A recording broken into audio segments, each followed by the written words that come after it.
మనందరికీ తెలిసిన ఎంతో శక్తివంతమైన ఒక రూపముంది శివ నటరాజు. ఆయన తాండవం గురించి మనలో చాలామందికి తెలుసు. కాని ఆ తాండవం కేవలం ఒక నాట్యం కాదండోయ్, అది విశ్వం యొక్క సృష్టి, స్థితి, లయకు అద్దం పడుతుంది. దాని గురించి ఈరోజు మనం మాట్లాడుకుందాం. ఒక్కసారి ఈ చిత్రాన్ని చూడండి, ఎంత అద్భుతంగా ఉందో కదా. ఇది కేవలం ఒక శిల్పం కాదు, విశ్వ రహస్యాలన్నిటినీ తనలోనే దాచుకున్న ఒక శక్తివంతమైన చిహ్నం. ఆయన ప్రతి కదలికలో, ప్రతి భంగిమలో ఓ లోతైన అర్థం దాగి ఉంది. మరింతకీ ప్రపంచ ప్రసిద్ధి పొందిన ఈ రూపం వెనక ఉన్న అసలు కథేంటి?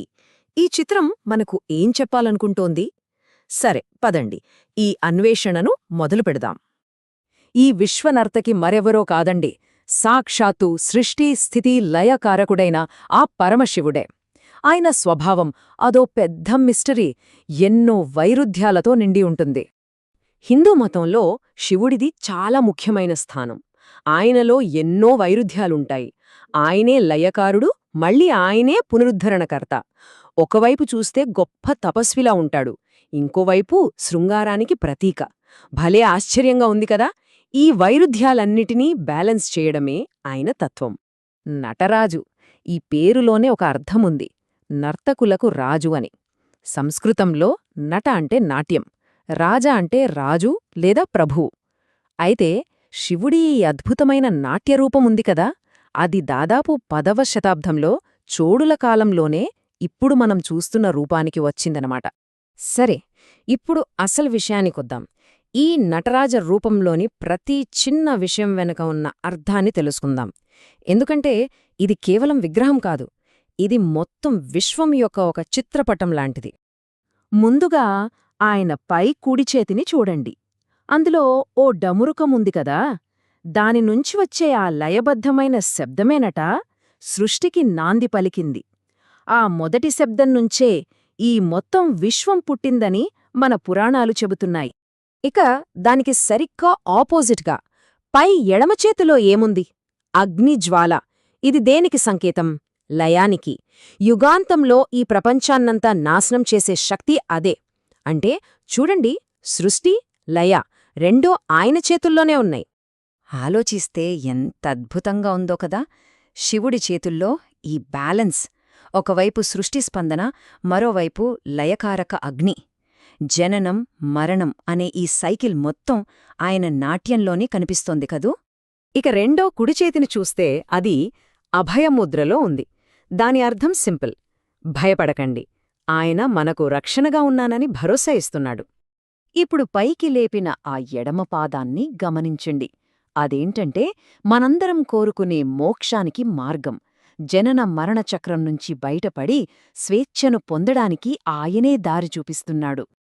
ఆయన కుడిపాదం కింద చూస్తే అపస్మారుడు అనే ఓ మరగుజ్జు రాక్షసుడు నలిగిపోతూ కనిపిస్తాడు.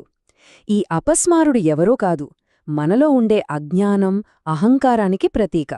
వాటిని అణచివేస్తేనే మనం నిజంగా ఎదగగలమని, సృజనాత్మకంగా ఉండగలమని శివుడు చూపిస్తున్నాడు. మొత్తంగా చూస్తే శివుడి ఈ తాండవం 5 పనులను సూచిస్తుంది. అవి సృష్టి, స్థితి అంటే కాపాడటం, సంహారం, తిరోభావం అంటే మాయతో కప్పేయటం, మరియు చివరిగా అనుగ్రహం అంటే కృపచూపడం. ఈ 5 శక్తులే ఈ విశ్వాన్ని నడిపిస్తున్నాయన్నమాట. ఈ బ్యాలెన్స్ అనేది కేవలం ఆయన నాట్యంలోనే కాదు, ఆయన స్వభావంలో కూడా స్పష్టంగా కనిపిస్తుంది. పదండి, ఇప్పుడు శివుడిలోని ఈ గొప్ప వైరుధ్యాన్ని ఇంకొంచెం లోతుగా చూద్దాం. ఒక్కసారి ఊహించుకోండి, ఒకవైపు హిమాలయాల్లో పూర్తి ప్రశాంతంగా, నిశ్చలంగా తపస్సు చేసుకునే యోగి, మరోవైపు తన నాట్యంతో మొత్తం విశ్వాన్ని కదిలించే చురుకైన నర్తకి. ఒకే వ్యక్తిలో ఇంత ప్రశాంతత, ఇంత చలనం, రెండూ ఆయనే. మరి ఈ 2 వ్యతిరేక శక్తులను ఏకం చేసేదేంటి? ఎలా సాధ్యమిది? దానికి సమాధానమే శివలింగం. శివలింగంలో ఆపై ఆకారం పురుష శక్తిని సూచిస్తే, దాని కింది పీఠం అంటే యోని స్త్రీ శక్తిని సూచిస్తుంది. ఈ రెండూ కలిస్తేనే సృష్టి సాధ్యం. అంటే ఈ వ్యతిరేక శక్తులు ఏకమవ్వాలి. ఇది కేవలం ఒక గుర్తు కాదు, విశ్వంలో ఉన్న సమతుల్యానికి ఇదొక గొప్ప ఉదాహరణ.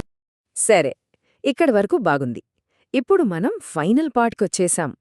వేల ఏళ్లనాటి ఈ ప్రాచీన చిహ్నానికి మోడర్న్ సైన్స్కి మరి ముఖ్యంగా ఫిజిక్స్కి సంబంధం ఏంటి? వింటే ఖచ్చితంగా ఆశ్చర్యపోతారు. ఈ చిహ్నం యొక్క ప్రయాణం చూస్తే చాలా ఆసక్తికరంగా ఉంటుంది. వేదాల కాలంలో రుద్రుడుగా మొదలై 10వ శతాబ్దంలో చోళుల చేతిలో ఇప్పుడు మనం చూసే నటరాజుగా మారింది. కట్ చేస్తే 1975లో ది టావో ఆఫ్ ఫిజిక్స్ అనే పుస్తకంతో సైన్స్లోకి ఎంట్రీ ఇచ్చింది. ఇప్పుడు ఏకంగా జెనీవాలోనే సర్న్ ముందు నిలబడి ఉంది. అవును, ది టావ్ ఆఫ్ ఫిజిక్స్ అనే పుస్తకం తర్వాత అంతా మారిపోయింది. అందులో అణువుల కదలికను, అంటే అవి పుట్టడం, నాశనమవ్వడాన్ని శివుని తాండవంతో పోల్చారన్నమాట. అప్పటినుంచి నటరాజు అనే సింబల్ సైన్స్లో కూడా పాపులర్ అయిపోయింది. నిజంగా ఎంత అద్భుతం కదా! ప్రపంచంలోనే అతిపెద్ద ఫిజిక్స్ ల్యాబ్ అయిన సర్న్ ముందు మన నటరాజ విగ్రహం. అణువుల విశ్వతాండవాన్ని అధ్యయనం చేసే చోట ఆ విశ్వతాండవానికి ప్రతీకగా మన నటరాజు నిలబడటం, ప్రాచీన జ్ఞానానికి, ఆధునిక విజ్ఞానానికి మధ్యున్న కనెక్షన్కి ఇంతకంటే గొప్ప ఉదాహరణ ఉంటుందా? సో ఫైనల్గా చెప్పాలంటే, నటరాజు చేసేది కేవలం ఒక డాన్స్ కాదు. అది ఈ విశ్వం యొక్క అంతమేని లయ. సృష్టి, స్థితి, లయం, ఈ సైకిల్ మొత్తం జీవరాశినంతా నడిపిస్తోంది.